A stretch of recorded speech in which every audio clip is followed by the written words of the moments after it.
Buçim në bu CHI. Bu CHI. Po.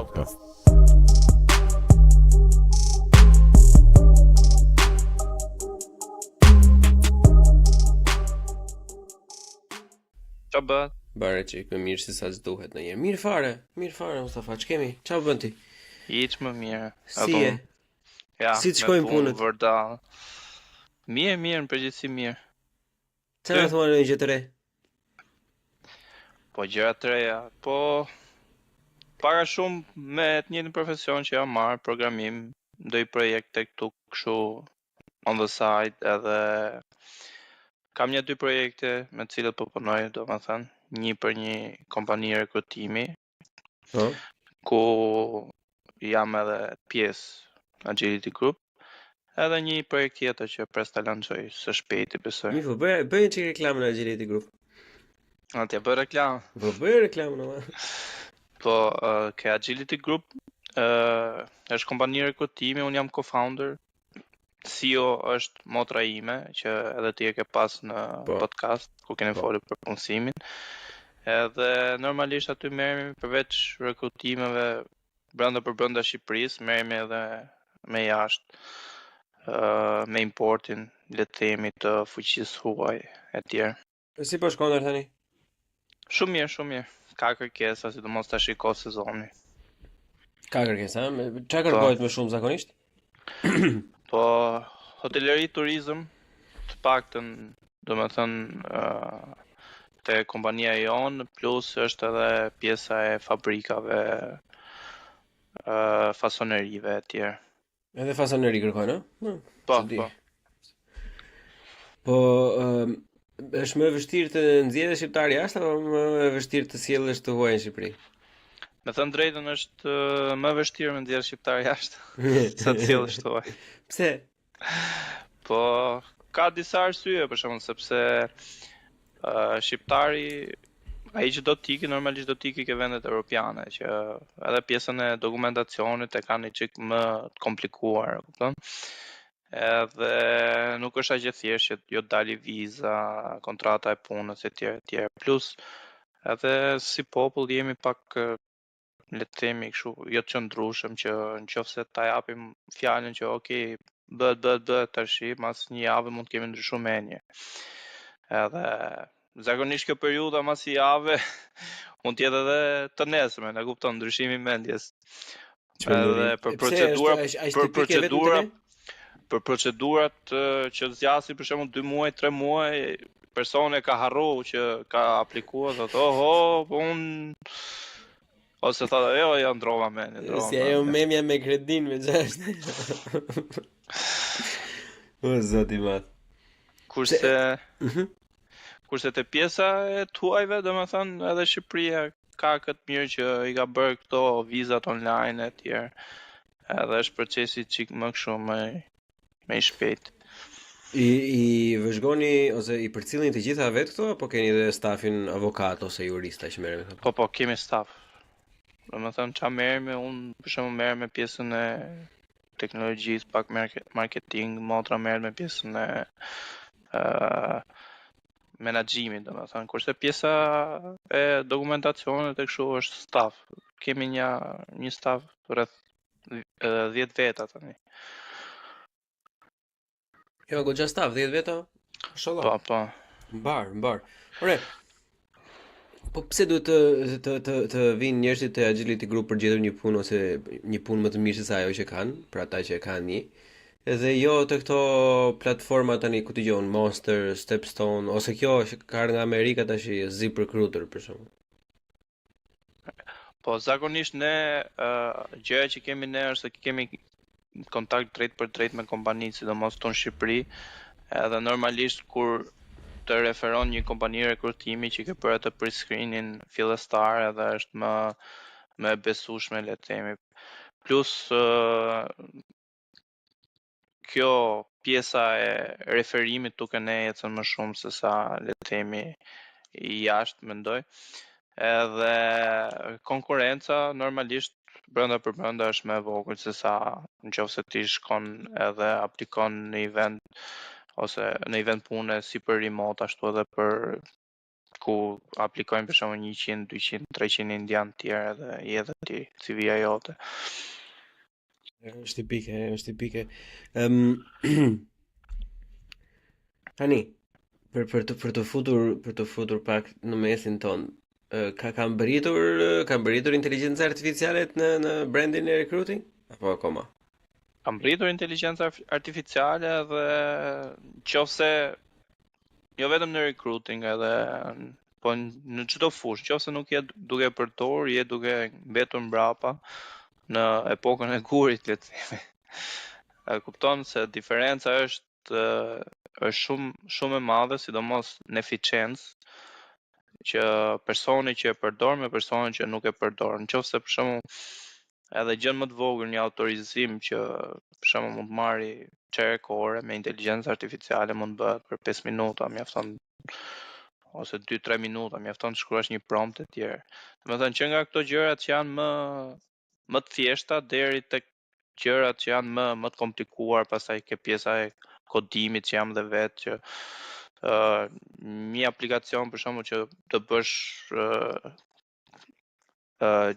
një skem databaze, le të themi. Po. Qofse ti më përpara do merrje një laps, një letër, edhe do e logjikoje vetë, si thua, edhe do i shkruaje si fillimisht, për shembull, është kjo tabelë. Aty mjafton që të shkruash një prompt tani tek ChatGPT-ja, të përdorur kryesisht edhe si thosh, bazën ta jep ajo. Normalisht ti mund të bësh ato tweaks-et të ndryshimet e tua në bazë të se sa custom e do ti, po që mund të shkurtoj një proces për shembull që do 8 orë punë, mund ta shkurtoj në 2 orë punë, në 2 orë e gjysmë. Ka atë potencial. Po e ka goxha atë potencial. Çmenuri. Shiko, un kam një bif. Kam një biftek me inteligjencën artificiale valla. Se sa është dalin ose me teknologjinë e përgjithësisë, sa është dalin gjëra të reja për shembull. Je skeptik? Jo, s'jam skeptik fare, unë shikoj shumë pozitive, domethënë, pres të rregullohet pak, domethënë, të rregullohet vetëm në kornicat e trasha që mos të ndodhin ato aferat që aludojnë se nuk janë të vërtetuara me ato large language models që janë kështu si tip virtual partner, domethënë që abusojnë me fëmijët, pastaj që thjesht ajo është një language model që nuk e di mirë se çfarë po mendon fëmia, domethënë, po thjesht implikon disa lloj mendime ose fëmia kupton disa gjëra të tjera edhe kishte marrë veten njëri by the way, prandaj. Po mua prap këto rastet e izoluara nuk dhe kjo është vërtet rast i izoluar, pavarësisht se problematika me rregullimin në korniza do kthehemi çik më vonë te kjo. Po problemi i parë që kam unë, domethënë, bifteku me këtë është se si nuk del valla një inteligjencë artificiale të parashisi qepët valla. Pse janë gjithmonë punët e mira që u bëgan me inteligjencë artificiale? Kryesisht jurista kanë vënë, juristat për shembull përdorin inteligjencë artificiale tonë në Gjermani janë të çmendur valla. Paguajnë me qindra euro në muaj, domethënë, edhe shkurtojnë jashtëzakonisht punë.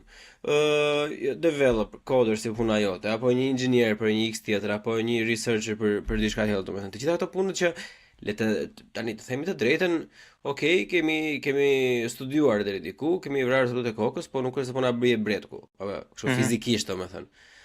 Edhe është pak kështu e shpërndar në mënyrë jo proporcionale ky, domethënë, i gjithë eventi i ChatGPT dhe inteligjencës artificiale. Nuk të duket?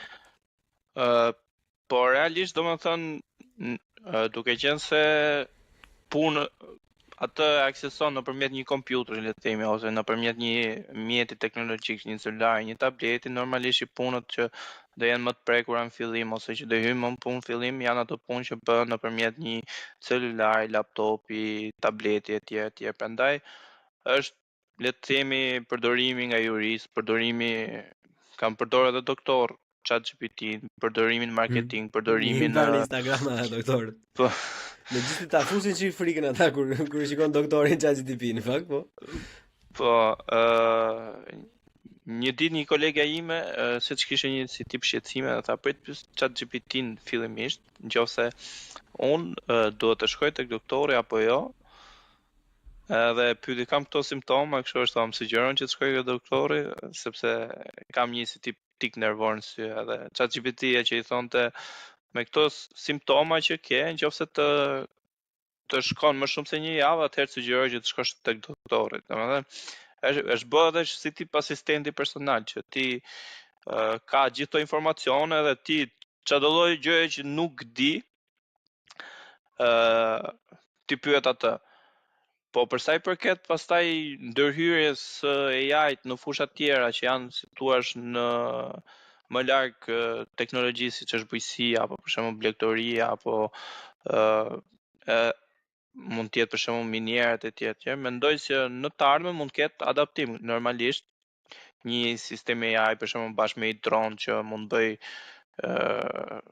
vaditjen ose mund të shikoj gjendjen e një bime, ta shikojnë nëse kjo bimë Është e mundur, domethënë.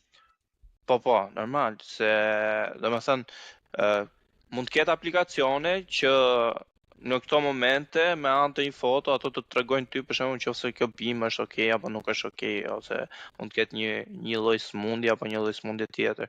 Po thjesht për shembull në të ardhmen mund presim që kemi si tip roboti për shembull që ose tip makinerie që ta ketë integruar këtë AI-n edhe pastaj ajo në bazë të rezultateve që merr edhe le të themi të kryej veprimet për atë fushë.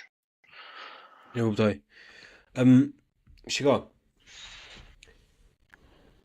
Ideja ose më saktë dëshira ime për të biseduar pak së bashku, domethënë lindi nga e gjitha AI. Ne kemi u bë ca kohë që herën e fundit që ti ke qenë në podcast kemi folur atëherë dhe miku im kur kemi folur ne, domethënë ChatGPT ishte diçka kështu në prapasken, diçka që po vinte, që s'kishte ardhur akoma, po që ishte aty, ishte do të trokiste, edhe një çik edhe do vinte. Domethënë nuk edhe tani ne po flasim që një gjë e shkurton nga 8 orë në 2 orë, ose edhe më pak, domethënë për ata që din të shkruajnë promptet ashtu siç duhen. Mos po ecim si shpejt Allah. Shpejt jemi duke ecur, biles jemi duke ecur më shpejt se ç'mund të përballojmë ne në adaptim mendoj, ne si njerëz. Domethënë nëse ti do që të përthithësh çdo të re që ose çdo tool që ka dalë në AI, duhet që të rish për shembull çdo ditë të lexosh për AI, sidomos për profesionin tënd. Për shembull ti që je inxhinier të rish të lexosh për shembull çfarë AI e re ka dalë, çfarë zhvillimi ka dalë për shembull për inxhinierin. Po jo më vonë se sot po shija një video që me AI ti mund krijosh modele të ndryshme, le të themi, për të reklamuar produkte të ndryshme, kozmetike, me një modele femër, bjonde, brune, e veshur, me dekolte, pak dekolte, domethënë siç e do ti edhe ta reklamosh atë sikur ajo të jetë një influencer. Mos flasim pastaj për ato akaunte në Instagram e tjerë që janë influencer AI edhe po bëjnë milionat, domethënë thjesht duke sjell Instagram edhe OnlyFans kam dëgjuar unë. Po, okay, çuna, jam duke pirë kafen e mëngjesit, le të themi, ose gjë të tillë, kupton? Normalisht ato janë më detajuar, po që ideja është që po përdoren në shumë drejtime. Plus tani kanë hyrë edhe këto AI agents, të cilat janë mjete ose tip le të themi toolsash që ti mund t'i automatizosh për të bërë taske të ndryshme. Domethënë edhe ai mund të marrë ty për shembull përsipër komplet customer supportin e një kompanie. Domethënë ai ka një problem edhe në bazë të gjithë ato dhënave që i ke dhënë ti, ai përgjigjet përshëndetje zotëri, un jam ky, çfarë problemi keni, edhe ti si klient i asaj kompanisë mund të thuash për shembull, shiko se un kam marr një laptop edhe më ndizë më fiket. Edhe ai në bazë të gjithë informacionet thot për shembull provo këtë, provo atë, ndizë këtu, bëj aty. Ose kam parë raste ku AI përdoret për të marrë thirrje edhe të rezervon takime. Ty për shembull si një person për shembull, je një berber, përdor këtë AI që të automatizosh takimet, ajo e din kalendarin tënd, edhe i përgjigjet me i zë normalisht duket pak robotik, nuk është se është kështu perfekt fare që mund të jetë, por që mund të përzgjedhet një femër, një mashkull, e kupton? Edhe ti thjesht për shembull ke emrin në orën 12 ke përçes këtë person. Kështu që plus tani kanë dalë edhe kompani ose persona të cilët janë adaptuar që shumë shpejt me AI-n edhe ofrojnë shërbime për automatizimin e proceseve të ndryshme nëpërmjet AI-t. Edhe kjo për shembull për marrjen e licave, menaxhimin e tyre, ndonjëherë cold calling, në sensin që ti e telefonon një person që mund të jetë një klient i mundshëm, edhe AI bën ato 2 pyetjet fillestare, domethënë kalon atë pjesën fillestare dhe nëse e shef që ai është i interesuar, lën një takim të mëvonshëm në mënyrë që ti t'i bësh atë pitchin tënd edhe ti shesësh produktin ose jo. Domethënë që do ketë edhe ka patur ndikim në jetën tonë përditshme, është gja këtu. Nuk mund ta mohojmë, po për të rikthyer prap tek shpejtësia tani. Edhe ti e the, edhe unë jam i njëjtit mendim, domethënë që minimumi subjektivisht për mua si Bleon është goxha shpejt që po ndodh tani, domethënë se nuk kemi as të fushës, nuk kemi as të përfshirë direkt. Ne jemi domethënë fiks konsumator të kësaj ose klientë, përdorues i thjeshtë, domethënë që as nuk mbajmë thonë Pascal edhe C++ kanë bërë edhe s'mbajmë mend asnjë gjë nga ato. Kështu që mos a dëmton kjo pak, mos do eci frika më e madhe që kanë gjithë pastaj edhe ata që kanë qef gjitha teoritë konspirative, pastaj që do eci ai shumë përpara sa mund të fitoj diçka më shumë se sa duhet dhe ne nuk e kemi aftësinë ose mundësinë ta reagojmë në kohën e dur.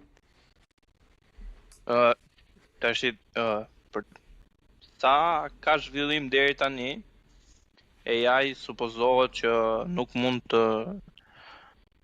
të jetoj apo të bëj veprime në mënyrë që të dalë jashtë kornizave nga ajo që është programuar. Domethënë të dalë kundër, të marrë ndër veprime vetë etj. Vetëm në raste kur ajo është programuar që pavarësisht çfarë do lloj gjëje ti duhet të arrish misionin tënd. Edhe janë bërë edhe një 2-3 teste ku në ambientet të izoluar, domethënë që jo AI që përdoret gjerësisht, por një model domethënë që është përdorur për testuar, domethënë sa deri ku mund të arrijë AI.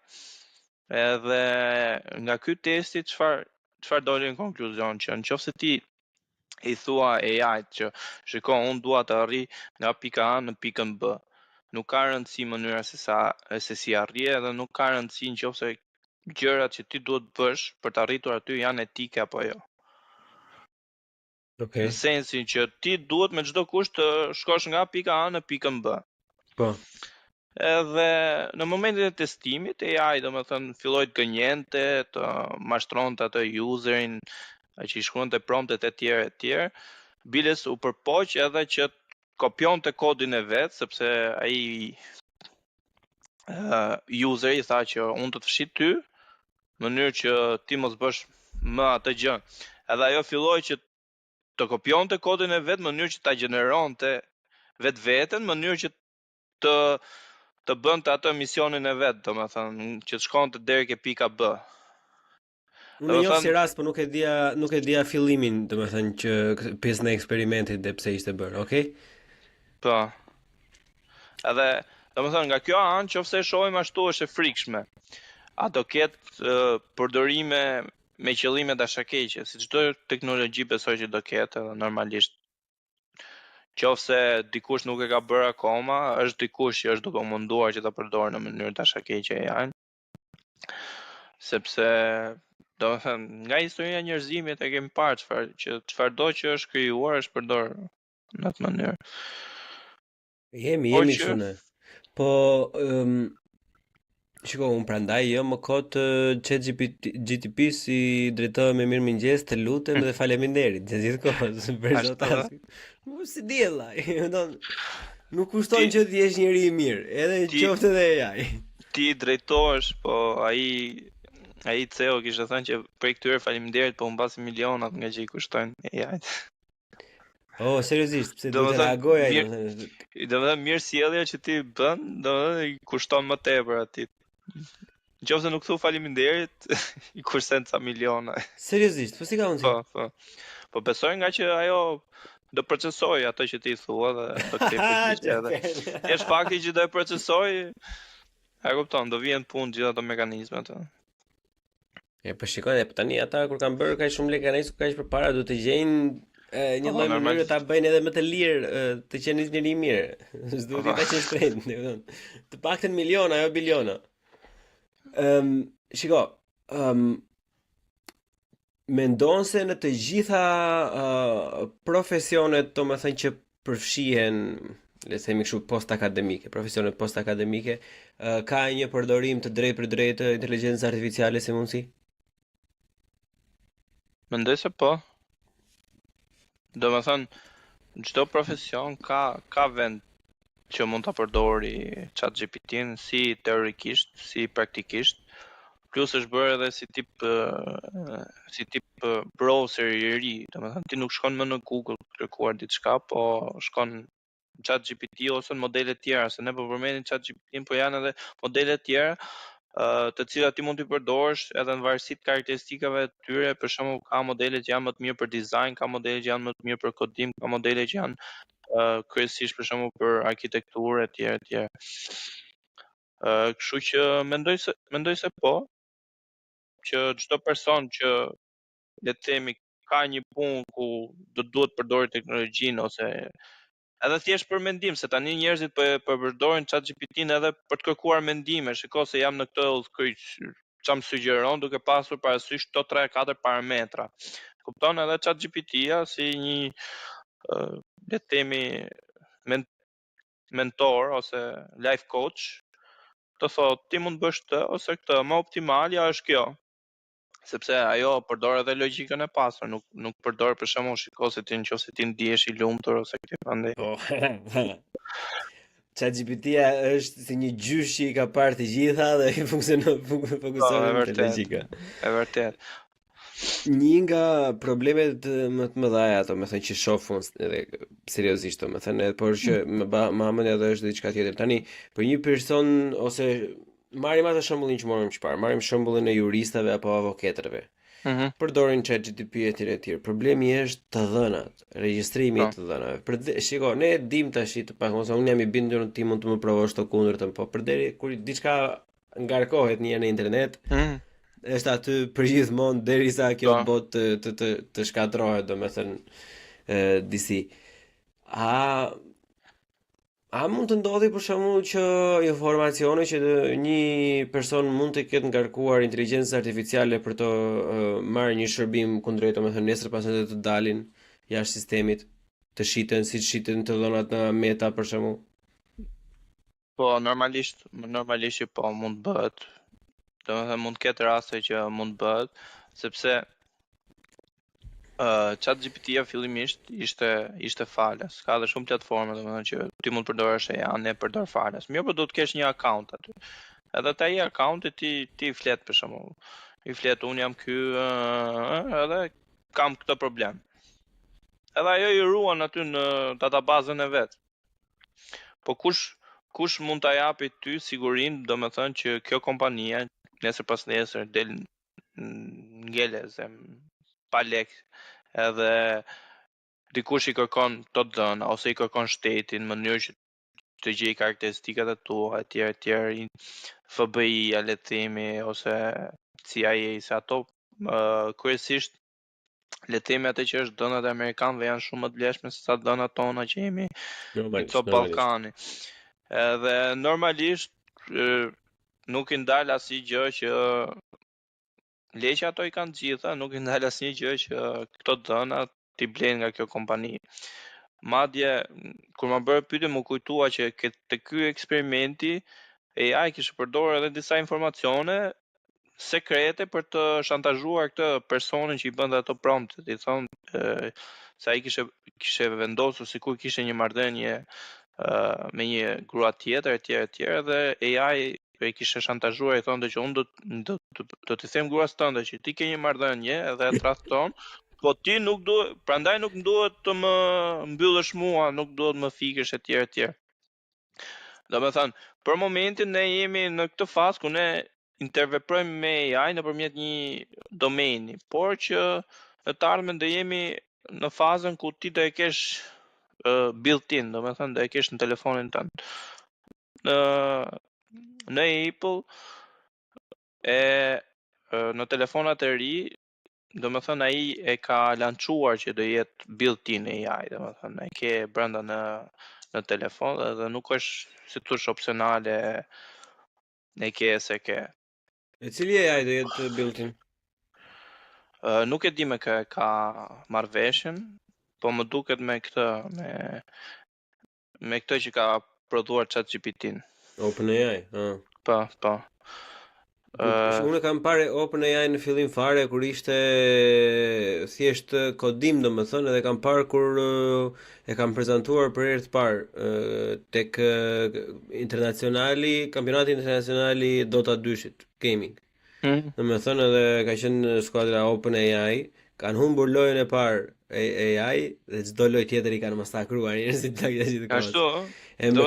Ishte AI duke luajtur si lojtar. Ishte AI, bota, domethënë që shtemin e ose gjithmonë ka gjitha lojrat kanë pasur bots, domethënë, po këto nuk ishin bots normale të vënë nga loja, domethënë që ishin të paraprogramuar që gjithkohë, si diçka që mësonte në kohë reale. Dhe ata e provuan me këtë skuadrë pa i dhënë informacion të më parë se cilët janë lojtarët dhe se si ata sillen, vetëm me lojën e parë, domethënë ata OpenAI team ka mbledhur informacion mjaftueshëm për t'i masakruar gjitha lojët e tjera janë mbrapa.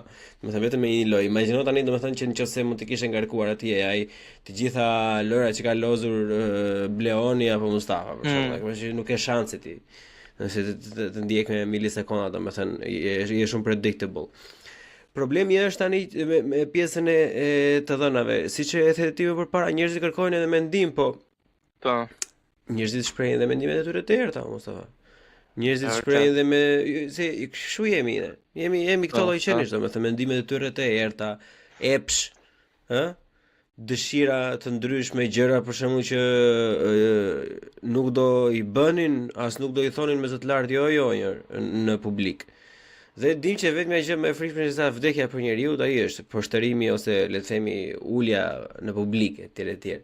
Tani kush del garant se kjo është për shembull për ne që jemi konsumatorë, ne marrim një gjë se pam një video të Saidit që kjo është ChatGPT dhe përdori për këtë gjë, edhe vetë direkt se konsumator, po si mund të sigurohet një njeri që çdo lloj gjëje që ti bën për shembull mbetet atje? Tashi, them diçka paraprakisht, domethënë njerëzit e internetit dhe teknologjisë e dinë që çdo e dhënë që domethënë mund ta fusni në internet e kështu normalisht ngelet aty, kalon edhe në dark web e gjitha me radhë, kështu që edhe për pjesën e AI nuk mendoj se ka një garanci ose të jep ty dikush garanci se kush mund t'japi garanci? Mund të japi Komuniteti Evropian ose Bashkimi Evropian që para se të prodhojë AI-n e vet ose të eksperimentoj me AI-n ose të jetë lider në fushën e AI-t, çfarë bën shkon në bën disa ligje për rregullimin e AI-t. Normalisht ti si konsumator thua, ok, kjo do më mbroj mua etj. Por nga ana tjetër, le të themi që Europa, si thua, ka ngel pak mbrapa nga zhvillimi teknologjik, sepse shumica e AI-t janë bazuar në Amerikë, edhe ato le të themi kanë bazën ose data centrat atje. AI tjetër e zhvilloi Kina për një periudhë shumë të shkurtër dhe e zhvilloi domethënë shumë të mirë, edhe ajo përdoret goxha, edhe Kina merr informacionet e veta domethënë nga përdoruesit, jo në Europë, jo në Amerikë e tjerë, por ka dhënat e veta në Kinë, kurse ne si Europë besoj, kam lexuar që ka bërë një tip paket ligjesh për rregullimin e AI-t, si duhet përdorur etj. Por që të t'japi ty një garanci si user që këto dhëna që ti po vendos aty do jenë të sigurta ose nuk do të përdoren kundra teje, atë s'ta jep nuk ta jep askush atë garanci për më tepër, është e këshillueshme që kur ti përdor AI mos të vendosësh shumë dhëna personale, sidomos për shembull nëse ke ID, nëse ke karta krediti etj, se mund të vendosësh për shembull që rasti më kështu, më bazik për shembull, unë me këto dhëna dua një autorizim për këtë ose një autorizim për atë, ose unë jam ky person, kam lindur këtu, më gjej kush më përshtatet mua si çift për shembull, e ke parasysh kush shenjë horoskopi më përshtatet. Këto janë dhëna bazike, por njerëzit normalisht gjatë komunikimit përditshëm, sepse realisht domethënë ka komunikim përditshëm. Unë gjatë punës kam komunikim përditshëm me inteligjencën artificiale, por është në kuadrin e punës, por siç e the edhe ti që ndodhi ajo gjëja me atë djalin që ai komunikonte, por nuk komunikonte për punë siç e përdor unë, po komunikonte pasi për shembull jo vetmia, jo mund të jetë edhe pafësia për të qenë social me njerëzit, edhe ti komunikon në dhënat e tua, flet, e konsideron si një shok, se edhe ti mund ta bësh custom, për shembull unë kam vendos një emër, dikush tjetër ka vendos një emër, dikush i thot që ti duhet të më flasësh mua me këtë lloj dialekti ose të më flasësh mua me këtë lloj mënyrë, me këtë lloj gjuhë etj. Domethënë ti bën diçka që e ke gjithmonë me vete, edhe normalisht ndonjëherë edhe ngatrohen gjërat edhe përdor përveç gjërave të punës, tem profesionale, e përdor edhe për gjëra personale dhe mund të japësh informacione më shumë se ç'duhet, gjë që rekomandohet që mos ta bësh. Do të ndrojmë lart domethënë çdo. Domethënë edhe për gjërat që përdorim në punë, domethënë mundësisht i lëm të gjitha emrat e përveçëm ose këto të dhënat e personale të individëve ose ti lëm gjithmonë jashtë domethënë. Po, do t'i lëm jashtë, po për shembull unë përdor disa çelësa të veçanta, domethënë që janë për autentikim, dhe ato nuk duhen vendosur sepse zakonisht për shembull mund të marrim komplet falin edhe i thua ma modifiko këtë që duket mirë, ose ma modifiko këtë që të gjej ku e kam gabimin. Edhe normalisht aty ka dhëna sensitive, edhe që ai për t'i përpunuar i bën upload në serverin e vet. E bën atë arsyetimin e vet që nga këto dhëna kush është për të ndryshuar etj, por që mbeten aty. Edhe ai atë kodin tënd, domethënë nëse e pyet një tjetër mund ta përdori edhe që e ka mësuar aty edhe ja tregon një tjetri, shiko se mund bëhesh një zgjidhje të tillë etj, sepse ajo është normalisht gjatë gjithë kohës, ndërkohë që pyesim ne edhe ushqejmë me informacione. Domethënë është në evolucion, le të themi. Po, e gjithë kjo ngarkimi është e mundur sot e kësaj dite domethënë mos të jesh online. Se duket, shiko, në qoftë se vazhdojmë akoma me shembull, se është shembull i mirë ai në fakt, shembullin e avokatëve. Në qoftë se për të, ku dijon, të vjen një kontratë me X faqe, ku dijon, 50, 100 faqe. Për ta, ajo duhet edhe përkthyer, edhe duhet kontrolluar, edhe duhet të shtjelluar për t'ia dhënë klientit tënd. Tani nëse blonit i duhet të torë, unë stafës i duhet tash 2 orë, pse do të më paguaj njëri mua? Për çfarë arsye do të më paguaj mua njëri, domethënë kur ti je shumë herë më eficient. Krijon kjo një farë lloj disbalance, domethënë që jo domosdoshmërisht është e merituar, por e bler? Po duhet ta shohim këtë mënyrë, mendojnë që si është ajo që ti të vjen një situatë dhe normalisht duhet i përshtatet asaj situate. Gjithë njerëzimi tani ka ardhur kjo situata e madhe që quhet AI. Edhe le të themi që do ndahen në 3 kategori. Njerëzit, ata që e kuptojnë, e dinë çfarë është, edhe se përdorin, ose e përdorin pak. Ata që e kuptojnë edhe dinë çfarë është, e mësojnë shumë mirë dhe e përdorin shumë. Edhe do jenë edhe ata që se kanë iden fare, domethënë ato që nuk kanë akses as teknologji etj. Tani normalisht këto persona të cilët e përdorin edhe e bën më eficient, këto do jenë një hap para atij personi që nuk e përdor fare.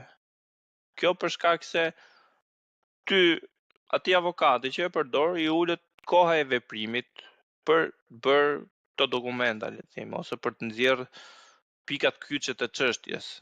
Qose një personi ai mund të jetë i lodhur, mund të jetë për shembull ora 8 e darkës si vjen ajo fajli etj.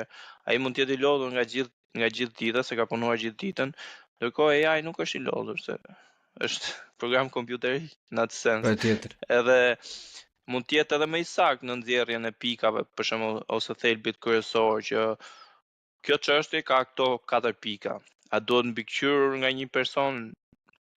Normalisht që duhet mbikëqyrur edhe të bësh atë researchin tënd, le të themi, ose ta shohësh a është e saktë apo jo, sepse bën edhe gabime, domethënë ka ndodhur që ka bërë gabime, sidomos në fillim, po tani kohët e fundit domethënë është përmirësuar shumë, por që nëse ti në ditët e sotme si profesionist, çfarëdo lloj profesioni që je, nuk do të ngelesh mbrapa, duhet që ta përdorësh.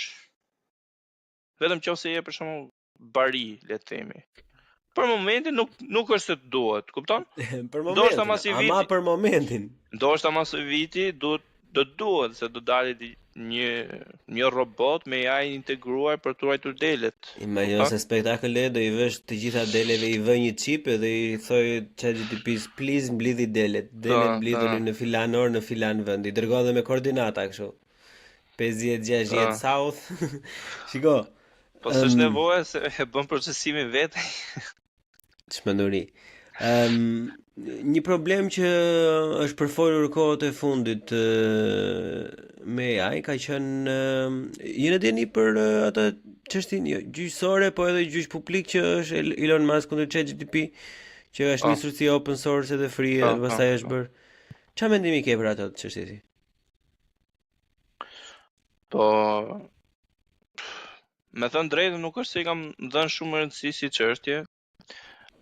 Normalisht ti mund ta nisësh një gjë për një qëllim të caktuar, gjatë rrugës mund ndryshojnë qëllimet, edhe ajo ka ndodhur edhe me atë pjesën e atij të SEO-s edhe Elon Muskut.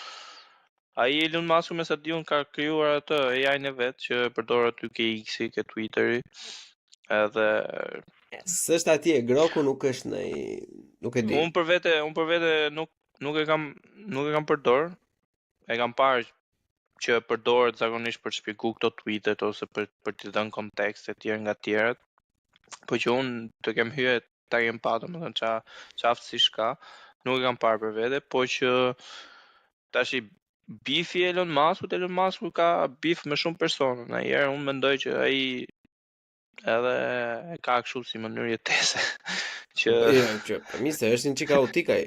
Bile e ka implikuar vet disa herë si gjë që mund të jetë diku në spektrum. Po që tani ti thuash një kompanie, sepse ajo kompanie është tani, ti thuash një kompanie, shiko se ti vazhdo punon falas për të mirën e njerëzimit. Tani është një gjë shumë idealiste, le të themi, dhe jo të gjithë janë aq idealista, kupton? Edhe në fund ditës është si zgjedhje personale, se edhe me pjesën e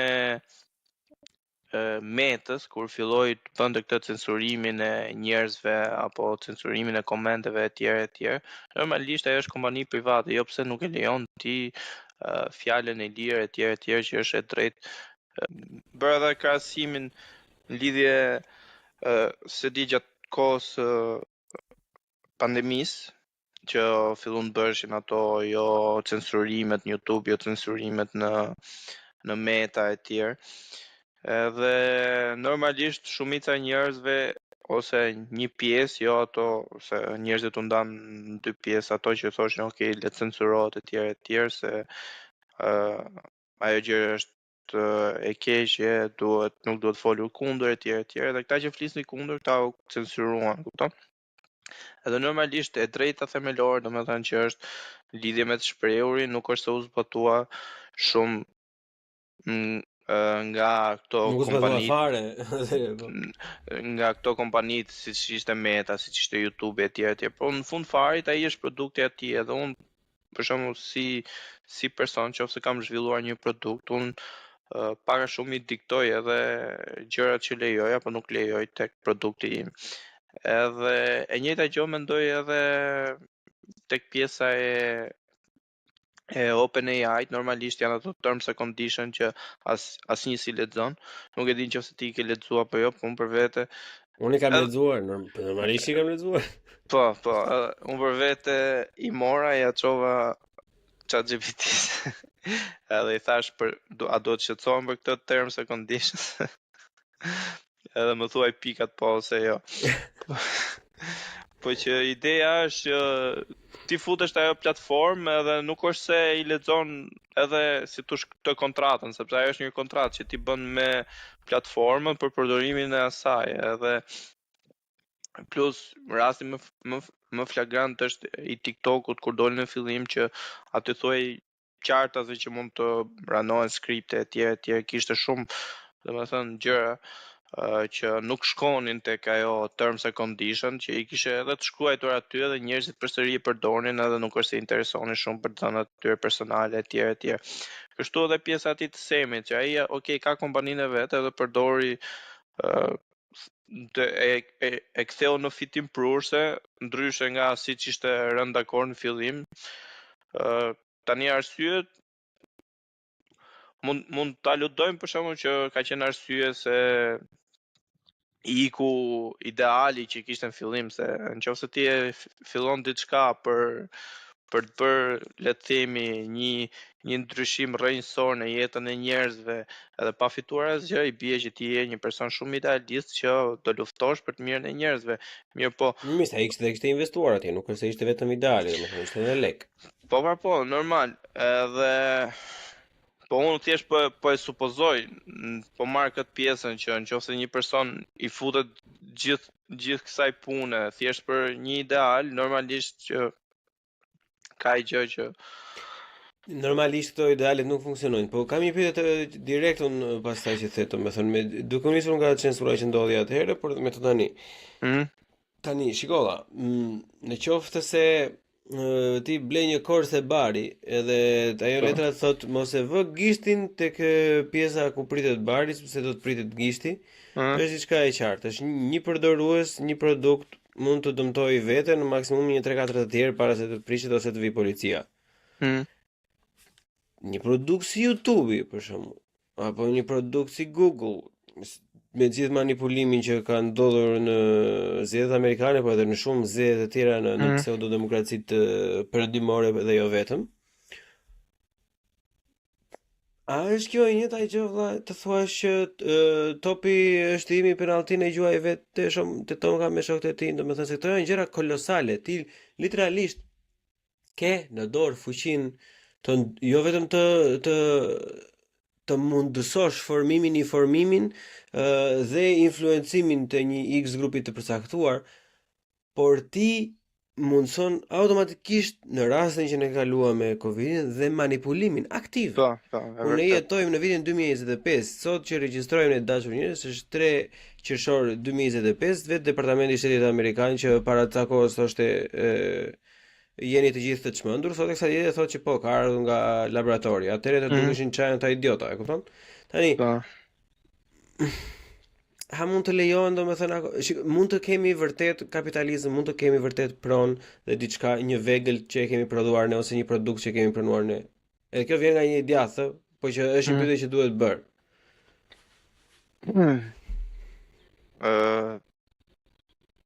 Tani ne precedent kemi, normalisht, sepse e kemi edhe të freskët, sado që harrojmë shpejt, po që e kemi të freskët. Kështu që duke qenë se kemi precedent, mundësia që të ndodhi sërish është akoma. Madje mendoj që mundësia për shembull që njerëzit manipulohen nga AI ose nga personat të cilët do e përdorin AI për të manipuluar, domethënë është më e madhe tani se sa më përpara, sepse informacionet që ti vetë ja jep janë më të detajuara, janë më specifike etj etj.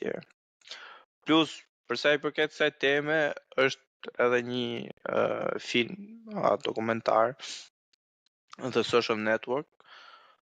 Më duket se e kam parë, ajo doli pak pas pandemisë, edhe ajo flet fix për mënyrën se si rrjetet sociale dhe jo vetëm të influencojnë ty edhe të manipulojnë ty si nga gjendja emocionale, ashtu edhe të blesh apo mos të blesh, çfarë të blesh etj etj. Kështu që me ardhjen e AI normalisht edhe me marrjen e dënave shumë specifike, do jetë më e thjeshtë që ti si produkt, sepse je edhe produkt, të manipulohesh më thjesht. Të paktën unë kështu e mendoj. Ti do i lesh mirëbesimin tënd, le të themi semit apo SEO-ve të tjerëve që nuk do i përdorin këto dhëna në atë mënyrë, por që historia dhe precedenti kanë treguar që mund të përdoren ato dhëna edhe janë përdorur. Normalisht. Shiko, thjesht Meraku është i drejt për drejt, domethënë, sepse mund të krijojnë problematika jashtëzakonisht shumë të mëdha. Unë do përmend një tjetër histori tash që fatkeqësisht prapë nuk e mbaj mend me detaje, ju kërkoj falje të gjithëve. Se duket si shumë diletante dhe shumë idiote kjo kur përmend gjëra domethënë po nuk i thua deri në fund. Duket sikur ja fut kot.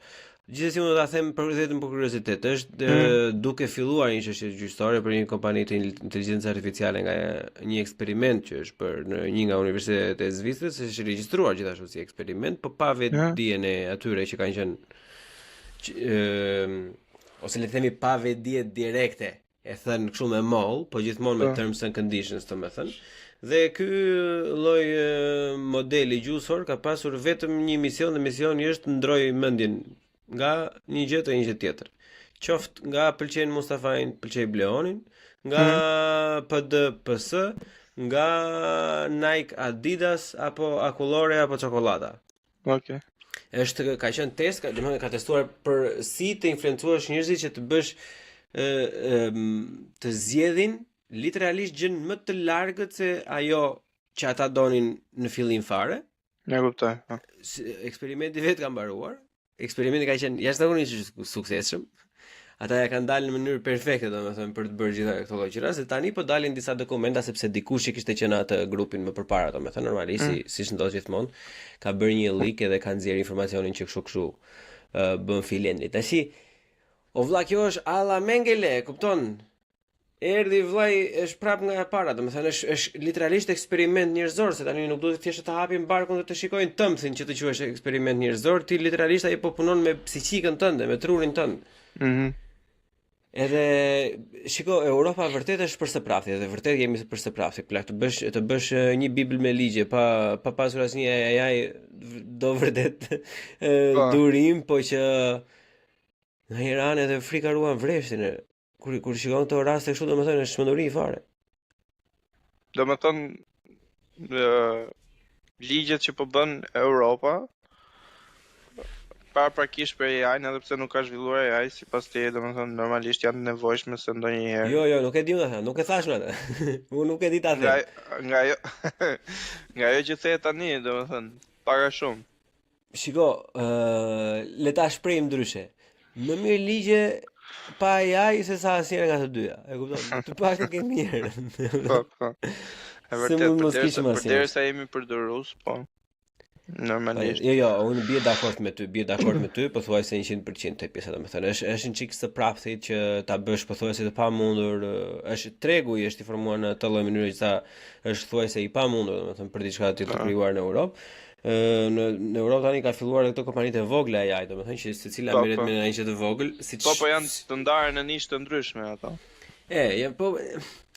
E njëjta gjë mos si me tregun e makinave, kur filluan BMW-ja ti datot në Bosnjë, filani në kështu, domethënë, me radhë kualiteti. Nuk diskutohet, si me gjitha të tjerat, po që Unë kam një pyetje edhe pasaj më specifike, me por afrohemi dhe nga fundi tash, sepse këtë doja unë të që të se ne tani jemi në Buçi Podcast, do i lidhim një çik bisedat me njëra tjetrën. Ne kemi parasysh. Herën e fundit ne folëm çik për tregun e punës, për të rinj, për të frymzuar. Po.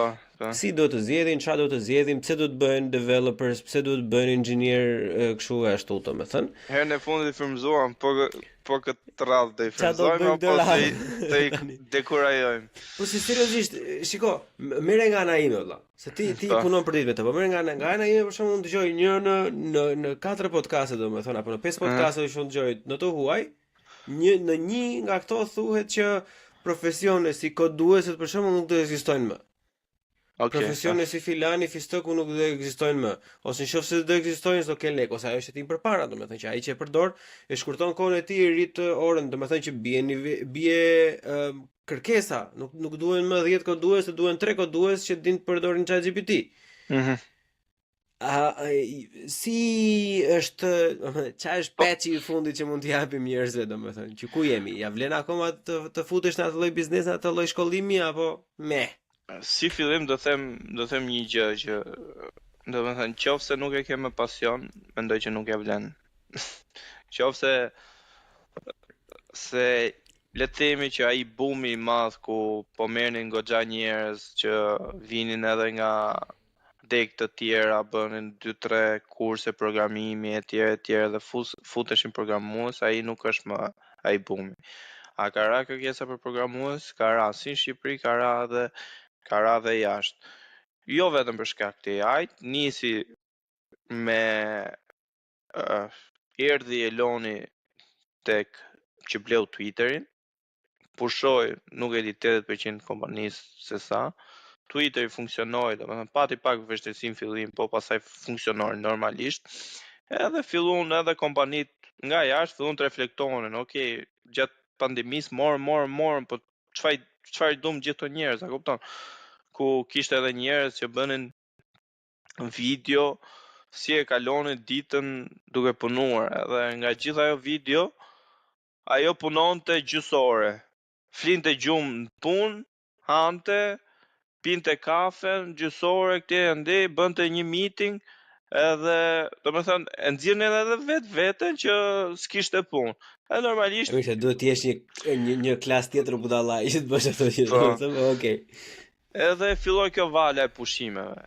Tani me ardhjen e AI-t edhe përmirësimet e tjera, normalisht që do ndikojë. Nëse nuk ka ndikuar akoma te kompania për shembull ku je duke punuar atje, normalisht do ndikojë. Kam përshtypjen do ketë edhe shkurtime, pasi për shembull një person realisht domethënë mund të bëj diçka, domethënë me shumë më pak kohë. Për shembull, nëse mua më është dashur që një task ta bëj për 8 orë, tani mund ta bëj për 4 me mendimin e AI-t.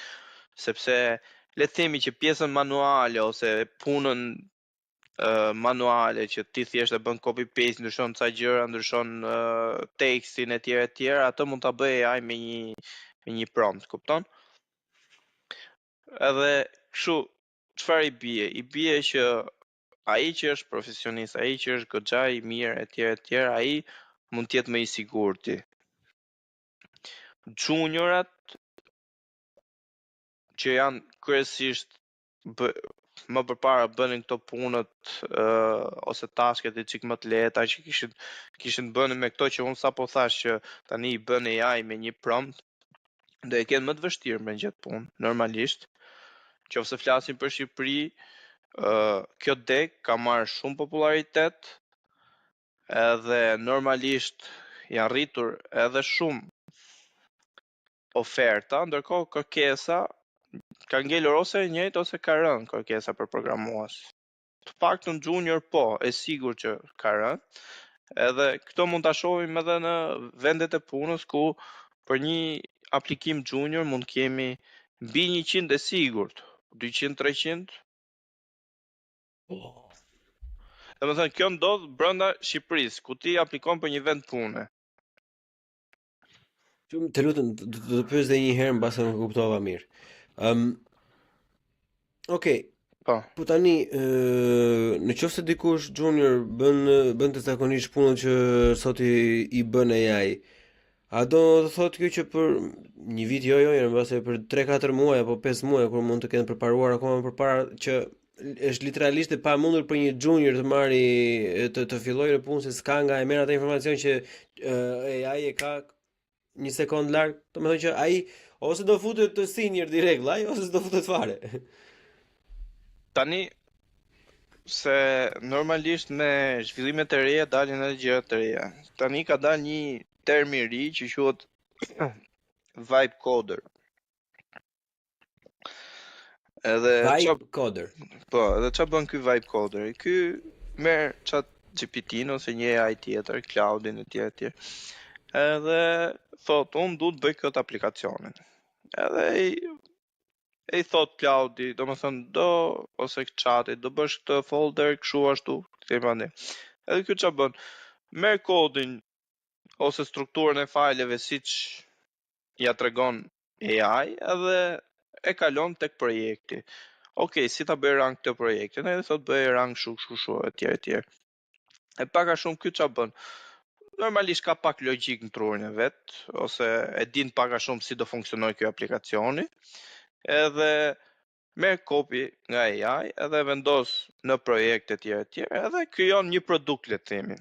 Edhe ky quhet vibe coder që është një person që mund të kodoj duke përdorur AI-n, copy paste-in e tjera, por realisht ai nuk kupton se çfarë është bërë në atë kod. Kupton edhe në rastet ose ajo që pretendohet të ndodhi ose që presin të ndodhi për shembull mas një viti të kodeve ose mas 6 muajve të këtyre AI kodit është që ai kodi që AI e bën vet edhe përdor ky bëhet aq kompleks dhe aq i ngatëruar sa që të duhet tani një senior nga këta që e din ose nga këta old school që e din se ç'a bën ai kodi që rregulloj këtë gjën që ka bërë ky vibe coderi.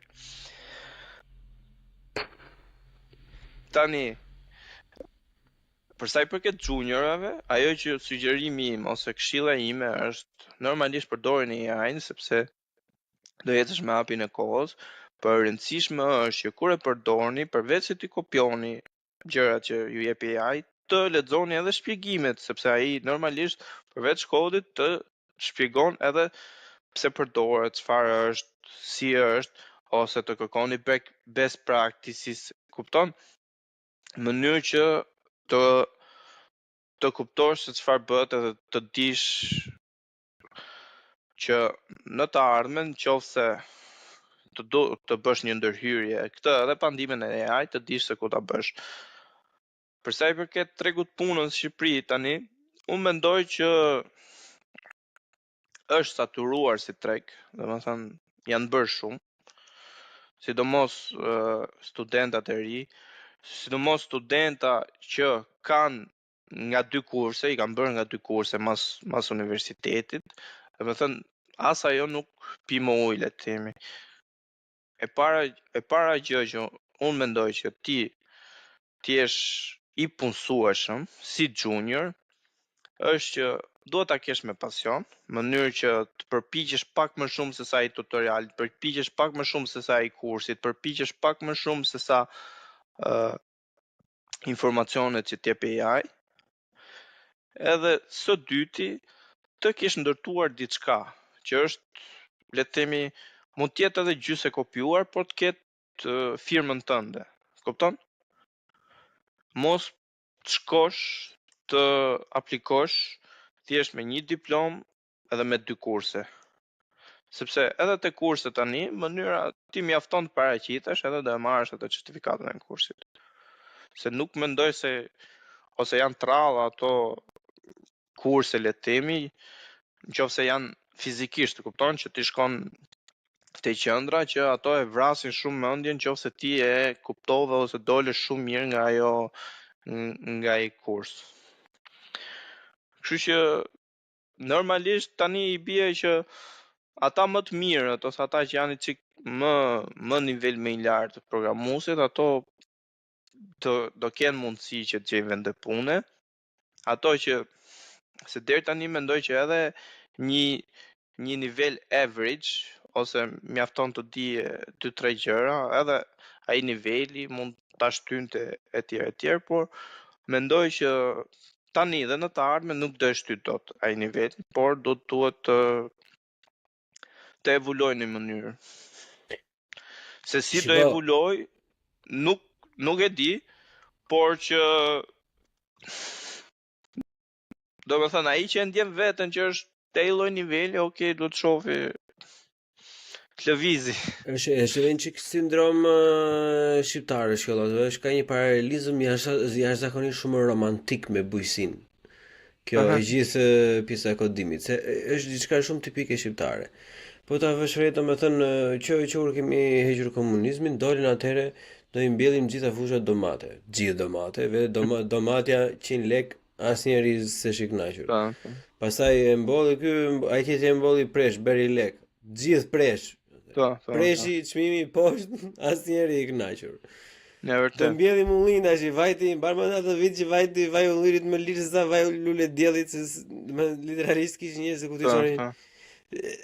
Është shumë e rëndësishme ajo që përmendëm përpara, që do të bësh diçka vetëm nëse ke qef, dhe unë i bëj thirrje të gjithë prindërve të rinj dhe të vjetër të largohen nga këto që ik atje se bën lek, ose ik atje sepse ka qenë filani gjyshi jot, apo unë kam qenë kështu.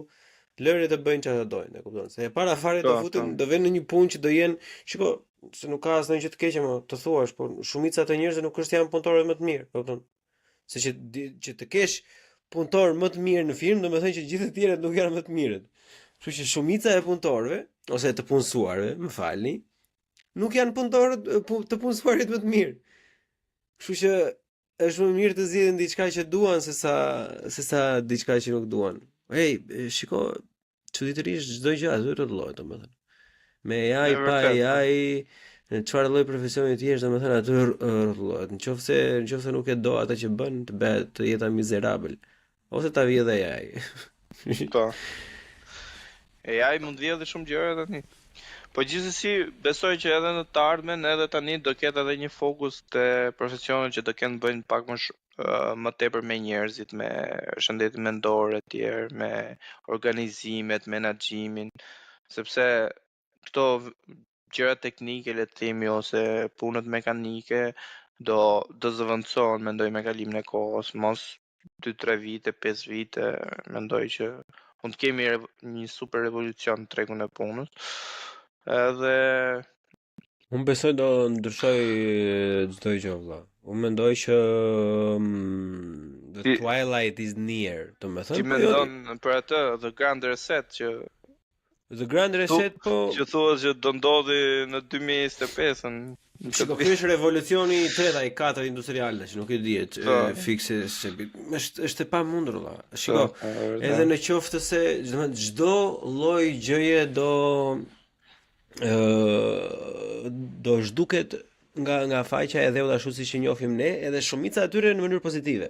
Domethënë, unë mendoj që vetëm ato që janë literalisht tejet njerëzore janë të vetme profesione që do mbijetojnë. Po të marrësh vetë për shembull gjithë pjesën inxhinierike, vëlla, në një zyrë që bën konstruktimin dhe të bën për llogaritjen, mban një godinë apo jo, nëse kanë të punësuar 5 veta, një gjysmë veti do i duhet. Do i duhet vetëm një person të kontrollojë çka ka bërë AI, kupton? Ti edhe një sy bën sens apo jo kështu, afërsisht. As preciz jo, po afërsisht bën sens apo jo. Domethënë u zhduk gjithë zyra dhe ky personi me një AI të fuqishëm që e paguan X euro në muaj mund të bëj çdo ditë të kontrollojë një projekt të ri. E kupton që ai ka mundësi virtualisht mesatarisht të prodhoj ose të korrigjoj ose të krijoj 22 projekte në muaj. E kupton plako ça lloj prodhimi është kjo për zyrën inxhinierike, është çmenduri. E kupton me një të punësuar. Domethënë janë kolosale fare të gjitha këto ndryshime që po marr. Ti personalisht a përdor AI në punë? Unë e përdor në mënyrë shumë bazike AI. Unë e përdor për korrigjim gramatikor dhe për politikë të brendshme. Unë e përdor vetëm për politikë të brendshme, domethënë 80%, duke i thënë që Unë po I shkruaj Filanit një mesazh. Filani ka haruar të bëj këtë gjën. Me Filanin unë kam marrëdhënien e mirë. Filani lë literalisht Filan ose X, domethënë që se e kam parë shpejt edhe më ka hyrë frika nga përmendja e emrave. Edhe them kam këtë marrëdhënie, nuk duhet ta prish, po duhet ja bëj të qartë që no good like this. E kupton? Edhe formulon ajo në një mënyrë të tillë, domethënë që është pak passive aggressive, pak bitchy, e kupton? Po është sakt, pa shar, pa ofenduar, vetëm të jetë komplet objektive. Edhe ka arritur në një pikë tash domethënë që unë thjesht shkruaj 2 fjalë të para dhe mbaron vetë. Po. Është unë për këtë e përdor shumicën e kohës. Kam provuar në fakt do ju sugjeroj gjithë ata që merren me menaxhim e drejtim projekte siç merrem unë, domethënë nëse kërkojnë oferta për shembull ose krahasime produktesh, ChatGPT është goxha mirë, është shumë herë më mirë se sa Google, nuk diskutohet fare, pasi mund të ka kapacitetin të vënë në tabela të gjitha ato gjërat, po është edhe më mirë se Groku apo këto të tjera, domethënë. Për këtë që bëj unë, ChatGPT-ja I kryeson gjithë, domethënë. Dhe ajo si e ka DeepSeek është Okej, e kemi, është aty. Nuk është e bënë një të mirë. ChatGPT-ja për mendimin tim, ose nga që është kjo sindroma siç është me iPhone-t edhe me këto budalliqe të tjera, domethënë që e ke nisur me atë dhe me atë ngel, po vërtet ka një ndjesi sikur është vërtet më përpara se sa të tjerat, nuk e di tash. Se sa e vërtet është. Po besoj përderisa është një nga më të mëdha, ndërmos më e madhja ku ka tym një gjë të fundit që e pash sot që kjo është për programuesit edhe zhvillimin e AI-t. Ne kemi disa toolse që quhen Copilot, domethënë që ai të ndihmon gjatë kohës që ti kodon. Edhe GitHub-i, që është një platformë ku ti mban kodin, tani me anë këtij Copilot ka krijuar disa spaces, kështu I quhen, ku sepse një nga problemet kryesore të AI-t është se ai e humbiste kontekstin e projektit edhe të logjikës, kupton? Edhe me anë të këtyre spaces që ai krijon për çdo projekt tani, nëse ti e ruan kodin aty, ai domethënë ka një informacion të përgjithshëm për këtë projektin, edhe nëse ti rikthesh mas 2-3 ditësh, domethënë po të njëjtës gjë, ai xha e di mënyra si është punuar në këtë projekt, e di strukturën e këtij projekti edhe do t'japi ty përgjigje që është custom për këtë projekt dhe jo një përgjigje të përgjithshme që mund ta jepte më përpara, edhe sado që ti I jepje kontekstin që I thonë, shiko se mua më duhet në këtë gjë kështu ashtu, sepse ka pas shumë raste që ti ja specifikoje, jepje detaje të tjera dhe ajo të thënte po të njëjtën përgjigje. Por me këtë veçori të re, le të themi që kanë nxjerrë ato, unë sot e lexova, është diçka e freskët, le të themi, edhe me këtë veçori të re që kanë nxjerrë ato do jetë shumë më e thjeshtë edhe shumë më e shpejtë që AI të kuptojë ty se çfarë do të bësh ti tek kodi jot. Domethënë që koha e bërjes punëve do zvogëlohet akoma më shumë edhe së dyti OpenAI ka nxjerrur edhe një agent tani kohë të fundit që mund të marrë një task, një feature apo bug nga fillimi deri në fund, ta zhvilloj atë, ta testoj atë. Ta bëj gati, le të themi. Spektakël. Edhe ky agenti domethënë nuk ka fare nevojë për ndërhyrjen e programuesit, por mjafton një komand, le të themi, ose një prompt që dua këtë taskun me këto specifika etj. Edhe ai I bën ndryshimet vet, nuk është se të sugjeron bëj këtë ndryshim këtu etj. Ai merr kodin, ndërhyn kod edhe tash sa I suksesshëm do jetë ky agenti edhe sa do përdoret, pastaj është çështje tjetër.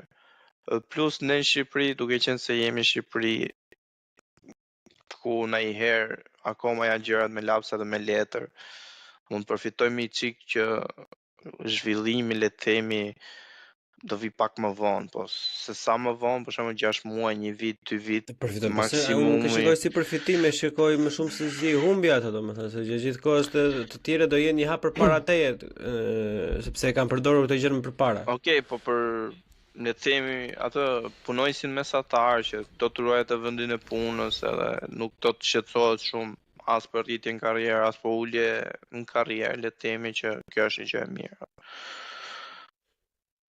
Jo, shiko, unë kam mendime të tjera për personat që nuk që duan të rinë në vend, po nejse, nuk do zgjerohemi atje. Shiko, do me thënë që të themi të drejtën, të themi atë që është.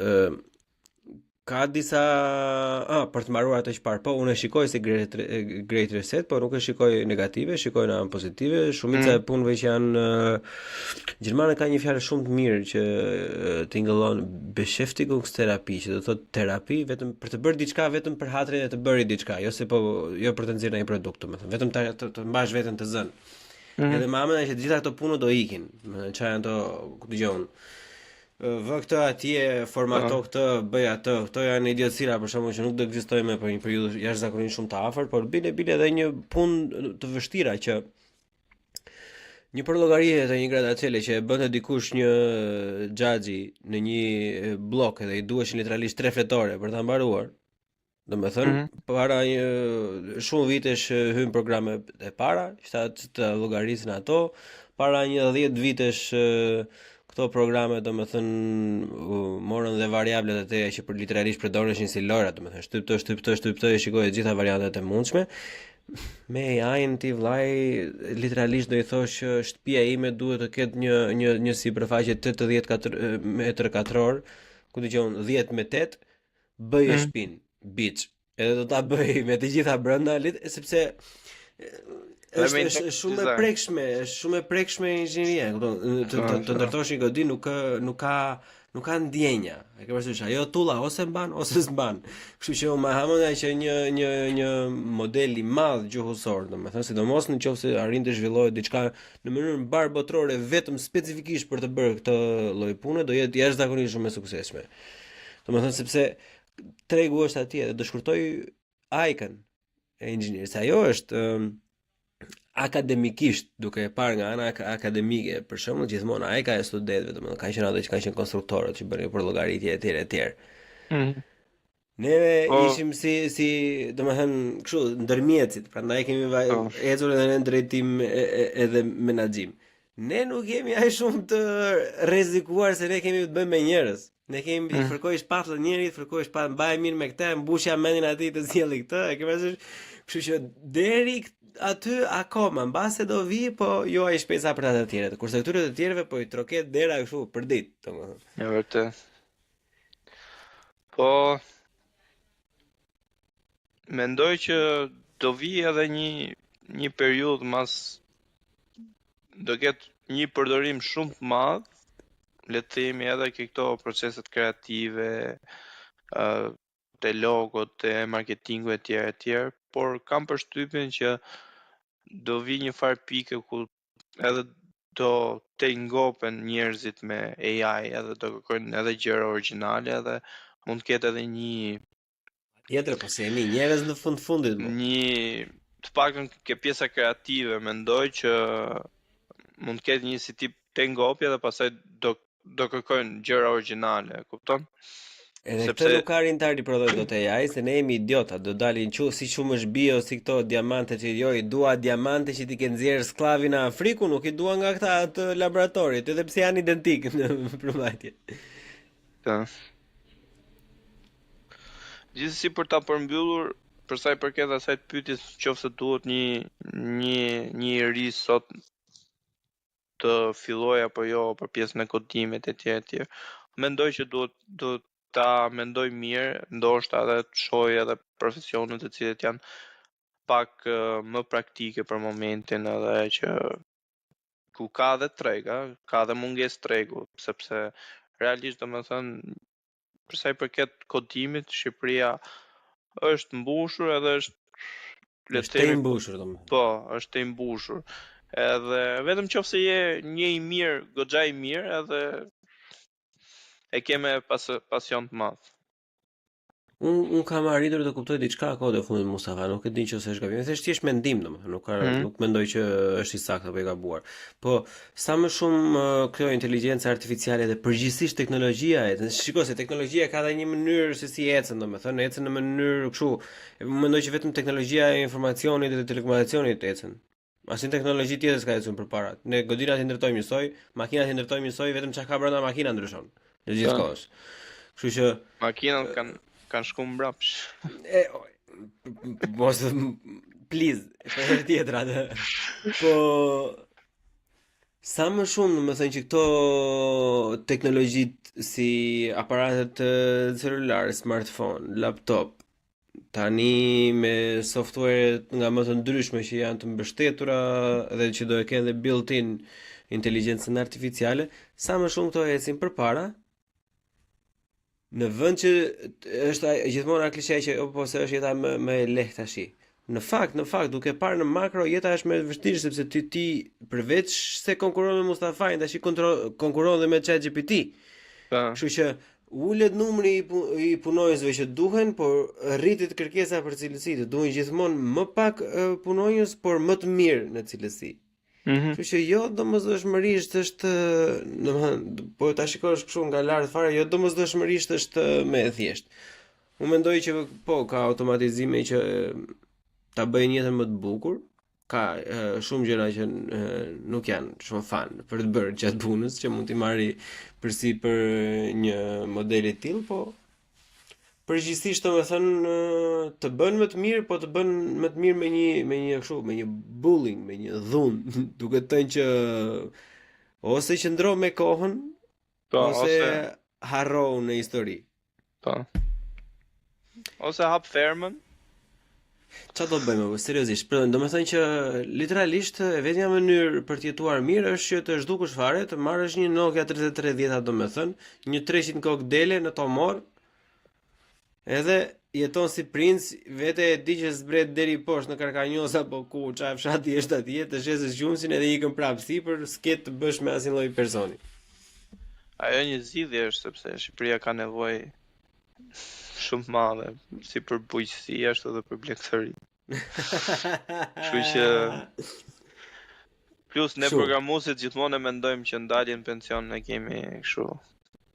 E kemi në bujqësi ose blegëtëri. Domethënë e kam vërtetuar edhe me kolegë të tjerë që të gjithë kanë mendje që po sikur të marr ca dele, ca hap unë do paguaja 25.000 lekë të shifja live një software developer duke u përpjekur të mjeli lop më plak. Do ishte diçka shumë e bukur, sidomos ata që janë lindur dhe rritur në Tiranë ose në Durrës brenda, domethënë që e kuptoj që janë rritur në qytete, po. Bile, unë herën e fundit që kam qenë në Tiranë, takova edhe një person që s'kishte parë ndonjëherë lop live. Në Shqipëri, shqiptar, seriozisht. Nuk e di, domethënë, po shiste porta apo jo, po mua më duket se kishte seriozisht. Pak rëndësi ka, edhe nëse po tallej, prapë e njëjta situatë të risht është për gjë. Gjithsesi, nuk do e prishim, do e mbyllim atë notën e bukur në fillim, që kemi nevojë për çdo lloj profesioni. Po.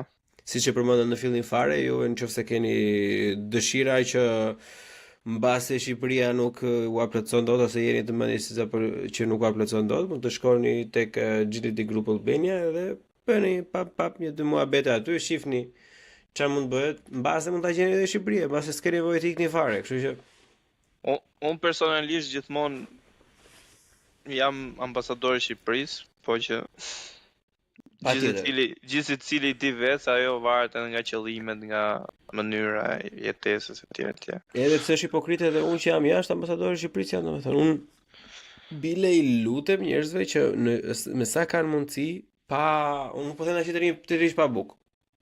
Po nëse ndryshimi është 100 euro, mos plak. Ja. Kështu që mundohu domethënë që për aq kohë sa nuk sakrifikon shumë, domethënë të qëndrosh aty. Se nuk e di, në jashtë jo, refuzoj ta mbyllë notë negative. Mustafa, jo, nuk do ta mbaroj atë fjali. Shumë faleminderit miku im që morë kohën nga mbrëmja jote për të biseduar me mua. Shpresoj të kemi thënë ndonjë gjë, edhe mund mos kemi thënë asgjë, por që shpresoj të kemi thënë ndonjë gjë të bukur se është një temë besoj që jam shumë i sigurt tashmë që nuk do jetë era e fundit që do bisedojmë së bashku, por edhe personat e tjerë për këtë, sepse me këtë ritëm që këto po ecin tashmë Mahamania që episodi tjetër nuk do jetë as për një vit e gjysmë, por do jetë shumë herë më shpejt. Është eksponenciale kjo rritje. Do të bësh ndonjë episod me një AI që të ketë një edhe ta pyesësh si mendon për këtë, si mendon për atë etj, edhe ndoshta do dalë interesant. Po. Ideja është që kush do ma lexojë atë AI, se ai ChatGPT-ja nuk ka text to speech për ka platforma tjera që edhe ta gjenerojnë videon live direkt në mënyrë direkte etj.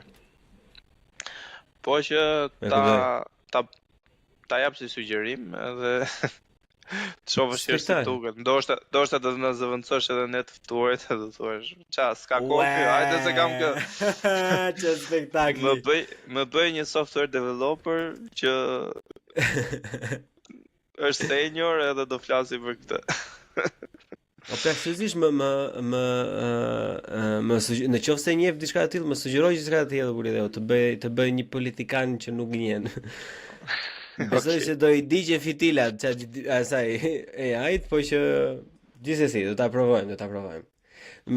Miku im, edhe një herë jashtëzakonisht shumë faleminderit. Njerëz të dashur, shumë faleminderit që ishit me ne të dy. Linqet si për agility group për Binja dhe për Mustafaj I gjeni në përshkrimin e videos në YouTube, por edhe në përshkrimin e videos në Spotify. Patreon gjithsesi nuk diskutohet. Në Patreon ka dalën përpara se sa platformat e tjera. Ju lutem like, share, comment. Bile Buçi Podcast përmendjen I ChatGPT-s, le ta ketë ChatGPT-a si ide, çfarë është Buçi Podcast, mirë na bëhet. Shpërndajeni me miqtë tuaj. Sa nuk e kam marrë përsi për ChatGPT, akoma vlen referenca dhe llafi gojës, kështu që na supportoni për këtë pjesën. Deri një herë tjetër, shumë faleminderit dhe bashkë mirupafshim. Mirupafshim, faleminderit. Buçim në bu, CHI, bu, CHI, podcast.